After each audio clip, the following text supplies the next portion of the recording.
Do you often replay conversations for days? Get stuck in repetitive thought cycles? And your mind keeps scanning the conversation for mistakes, hidden meanings, or signs of danger?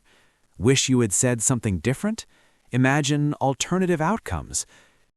If you have these behaviors, you are experiencing something called rumination. People also describe it as overthinking, replaying conversation, getting stuck in their head. At the end of this video, you will have some good understanding of rumination. First of all, what is rumination? From Wikipedia, rumination is a mechanism that develops and sustains psychopathological conditions such as anxiety, depression, and other negative mental disorders. It is essentially the mind trying to solve a problem by replaying it, even though the situation is already over. It's like a mental treadmill, lots of effort, no movement. It is not problem-solving, not reflection, and not planning, though it often disguises itself as all three. Why does rumination happen? 1. People care deeply about how they're perceived.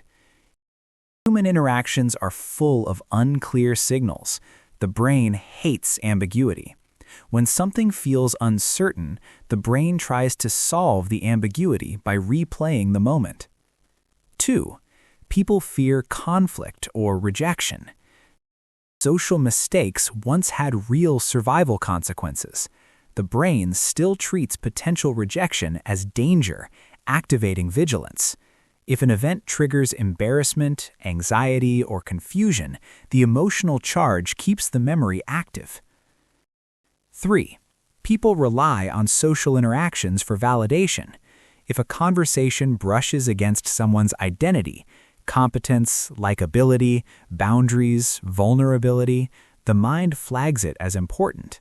The mind replays the moment not to understand the event, but to understand the self. 4. People have a habit of internalizing stress instead of expressing it. They grew up in environments where mistakes were punished. Expressing emotion felt unsafe, unproductive, or burdensome. They absorbed the tension into their own mind and body. 5. The brain thinks it's doing something useful, even when it isn't. It feels productive because it mimics problem-solving, self-improvement, emotional processing, and preparation for future events. How does rumination work? 1. Trigger. A thought, memory, or social moment sparks discomfort. 2. Replay.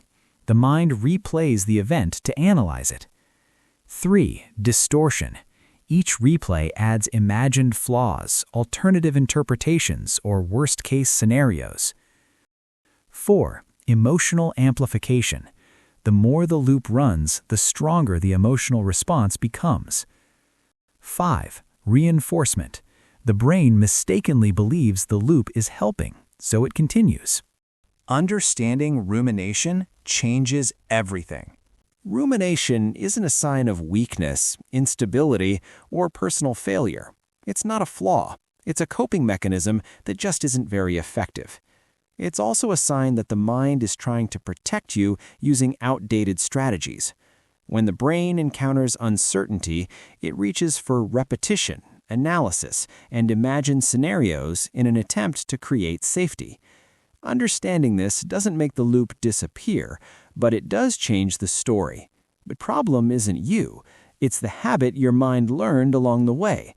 And habits, once seen clearly, lose their power.